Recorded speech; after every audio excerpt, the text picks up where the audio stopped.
వాస్తు పండిట్ గారు నమస్కారం. జై శ్రీరామ్. మన సమాజంలో చూస్తే చాలామంది దీర్ఘకాలిక రోగాలతోనూ సమస్యలతోనూ బాధపడుతూ ఉంటారు. ఆ దీర్ఘకాలిక రోగాలకి వాస్తుకి ఎలాంటి సంబంధం ఉంది కాస్త వివరిస్తారా? చాలా మంచి ప్రశ్న వేశారు. నేను గత 25 సంవత్సరాలుగా చేసిన వాస్తు పరిశోధనలో ఈ విషయం బయటపడింది. దీనివల్ల మీరు మేలు పొందుతారని నేను మీకు ఫలితం తెలియజేస్తాను.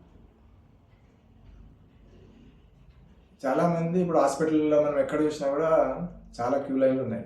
అందులో చాలామంది దీర్ఘకాలికమైన వ్యాధులతో బాధపడే వాళ్ళు కూడా చాలామంది ఉన్నారు. ఫర్ ఎగ్జాంపుల్ సోరియాసిస్, క్యాన్సర్, ఇంకా చాలా వ్యాధులు ఉన్నాయనుకోండి.